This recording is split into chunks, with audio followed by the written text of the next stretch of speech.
तो माँ जानकी की भूमि में आने का हमें बहुत बेहद प्रसन्नता है। और आदरणीय मुख्यमंत्री श्री ने जो कुछ बातें कही कि मैं पूजा का आदमी नहीं, मैं तो कर्म को पूजा मानता हूँ, और लोगों ने जो प्यार दिखाया और इसके कारण मैं राज्य की सेवा में लगा हूँ। और आपने कहा कि पूरी तन्मयता से, पूरे दिल से मैं लोगों की सेवा कर सकूं। हम तो और क्या कहें मुख्यमंत्री श्री, आप और आपकी सरकार को मेरा हनुमान बहुत बल प्रदान करें कि ये बल का फल बिहार की आखिरी व्यक्ति तक पहुँचे, अंतिम व्यक्ति तक ये बिहार इसका फल और आपकी सेवा का फल बिहार को और राष्ट्र को भी प्राप्त हो, ऐसी हनुमान जी के चरणों में मैं प्रार्थना करता हूँ। आपके आदर के लिए बहुत बहुत धन्यवाद। माँ आचार्य मुझे क्षमा करिएगा, नाम लेना भी मुश्किल है और क्या कहूँ। मैं राजू को पूछ रहा था कि मैं क्या कैसे संबोधन करूँ।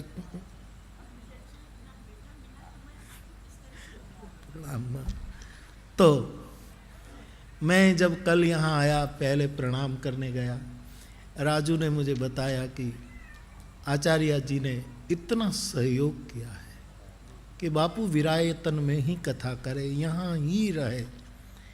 और मैं मेरे दिल की बात कहूँ कि मैं कहाँ कथा करूँगा कहूँगा ये खबर नहीं, लेकिन भगवान महावीर प्रभु की किसी भी विशेष भूमि पर मुझे एक राम कथा गानी थी, ये मेरा शिव संकल्प था।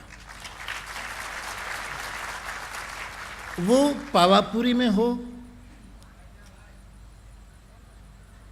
आप वो का निर्माण जन्मस्थान सब यहाँ है, लेकिन मुझे लगता है कि घूम घूम कर बात ये विरायतन में आई।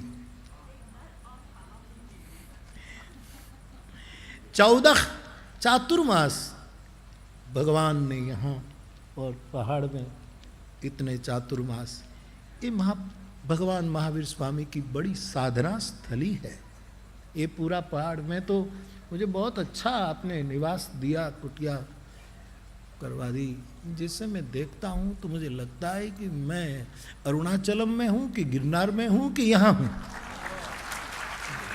और ये भी परमात्मा की ही कुछ इच्छा है कि मैं सीधा गिरनार से राजगीर में आ रहा।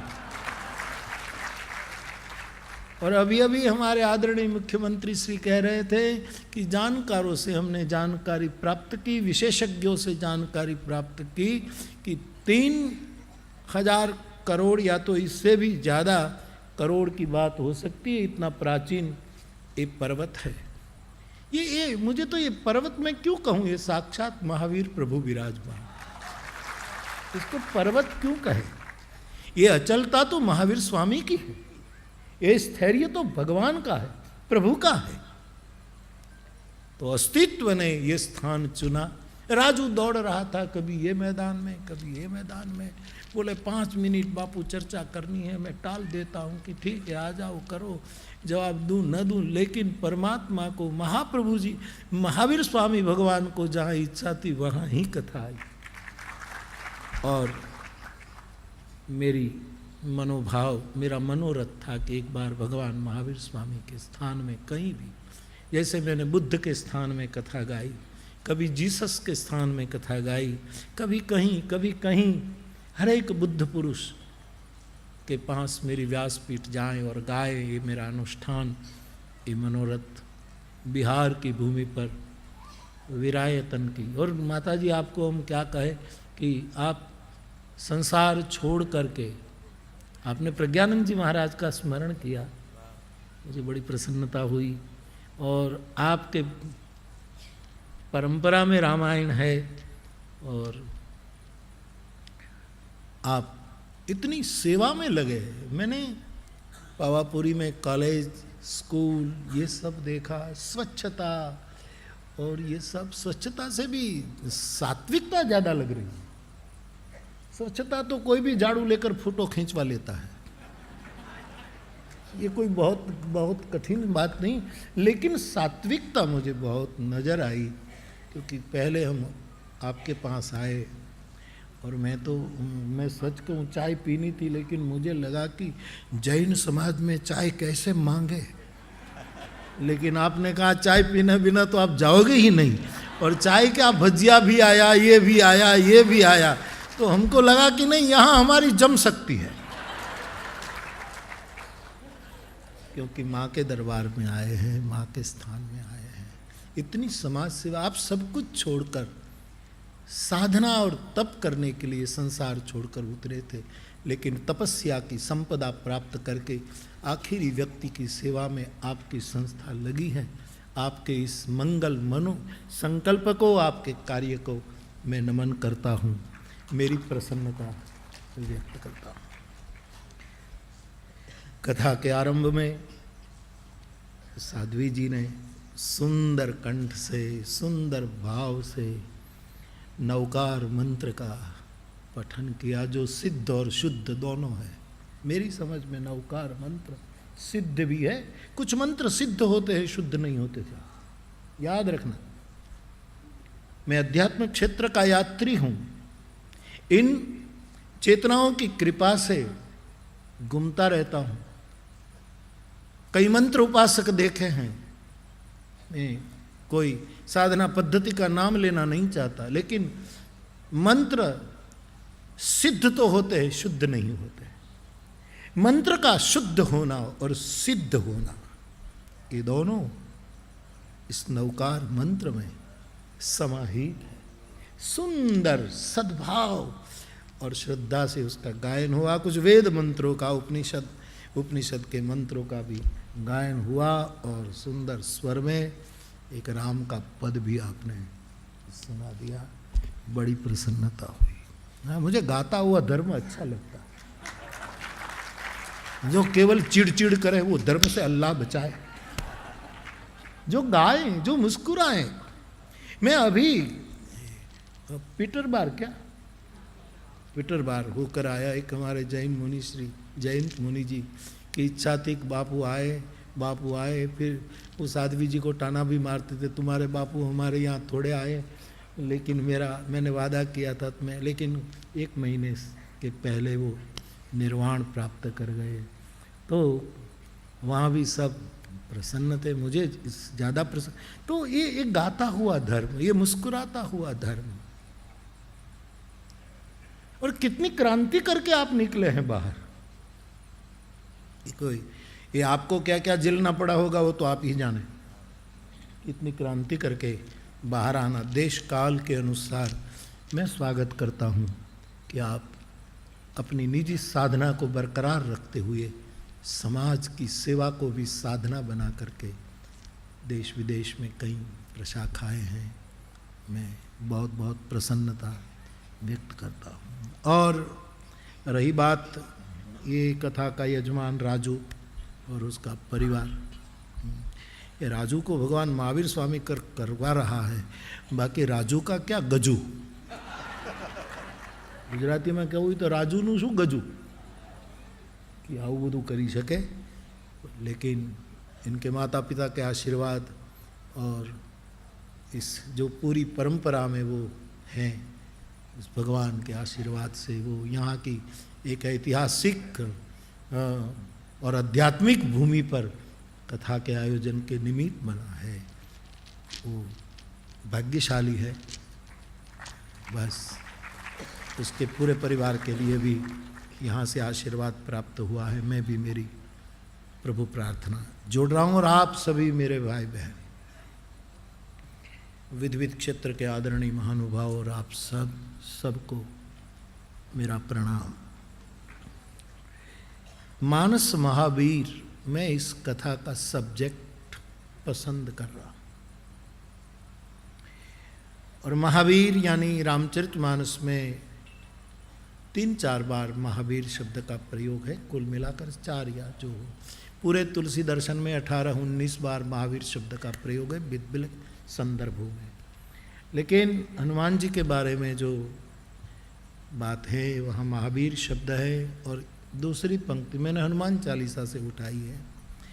पहले हनुमान जी को केंद्र में रखते हुए मानस महावीर की कथा कहीं हुई भी है, लेकिन यहाँ मानस महावीर मेरा केंद्र बिंदु होगा आपके साथ बात करने का, सात्विक तात्विक संवादी सुर में करने का।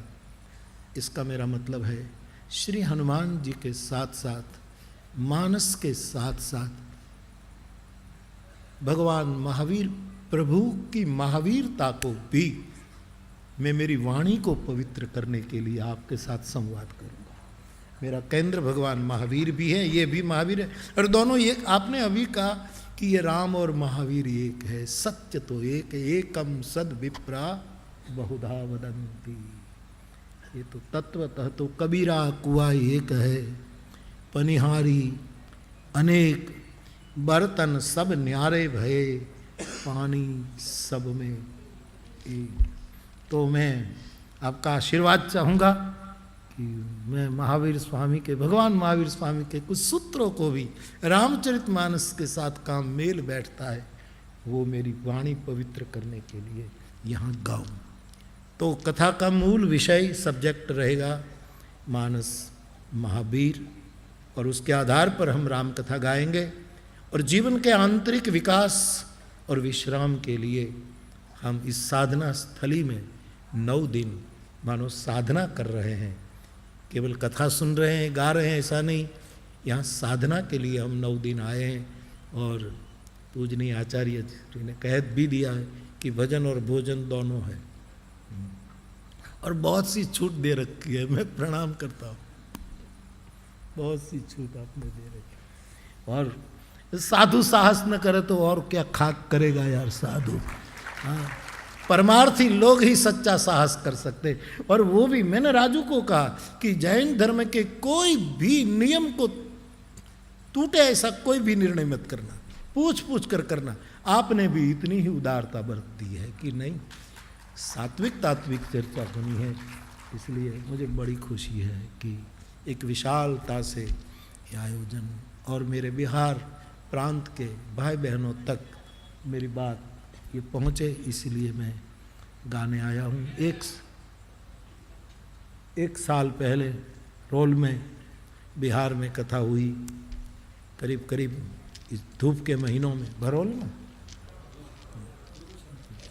विपिन का आयोजन था, वहाँ भी बहुत आनंद किया। और प्रतिवर्ष इच्छा तो होती है कि एक बार बिहार चले, क्योंकि भगवान राम को भी बिहारी होने के लिए यहाँ आना पड़ा था। व्यंग में हमारे महात्मागण बिहारी संत अथवा तो मैथिली अंचल के संत कहते हैं कि तुम्हारा राम भी तो बिहारी है। द्रवभू सो दशरथ अजीर बिहारी, द्रवभू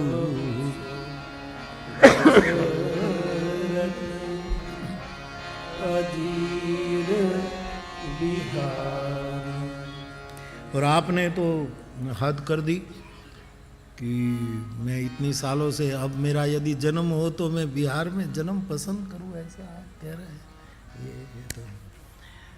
ये बिहार की भूमि की आपने कितनी गरिमा बढ़ा दी है कि यहाँ आप सेवा में इतने सालों से आप लगे हुए हैं। बिहार के प्रति आपका ही भाव, तो बड़ी प्रसन्नता होती है। मैं पूरे बिहार के भाई बहनों को पहले दिन याद करके हनुमान जी के चरणों में प्रार्थना करता हूँ कि आप खूब प्रसन्न रहे, आपकी बहुत प्रगति हो, आपकी प्रपन्नता भी बढ़े, आपकी संपन्नता भी बढ़े और आपकी प्रसन्नता भी बढ़े। ये प्रस्थान त्रयी आपके जीवन में बहे, ऐसे हनुमान जी के चरणों में प्रार्थना करके आज की कथा का भूमिका बना रहा हूँ। आइए पुनः एक बार इन 2 पंक्तियों का हम गायन करें। एक पंक्ति मानस के बाल कांड की, जहाँ हनुमान जी की वंदना शुरू होती है, वहाँ की एक पंक्ति है, और दूसरी पंक्ति हनुमान चालीसा से। हनुमान चालीसा भी रामायण ही तो है। मेरा व्यक्तिगत मानना तो यही है कि पूरे रामचरितमानस का भाष्य सुंदरकांड है। सुंदरकांड का संक्षिप्त रूप हनुमान चालीसा है। तो हनुमान चालीसा भी पूरी राम कथा ही तो है। आप हनुमान चालीसा का पाठ करते हैं, उसमें करीब करीब सभी प्रसंगों को तुलसीदास जी ने हनुमान चालीसा में डाल दिया है, तो वो भी एक राम कथा ही है। तो एक अर्थ में मानस की ही दोनों चौपाई हैं, पंक्तियाँ, ऐसा समझ लीजिए। तो इन दोनों पंक्तियों के आधार पर गुरु की कृपा से, सबके आशीर्वाद से, आपकी शुभकामना से हम 9 दिन तक इस प्रेम यज्ञ में गायन श्रवण की आहुति प्रदान करें। तो आइए इन दोनों पंक्तियों का एक बार फिर से गायन करें।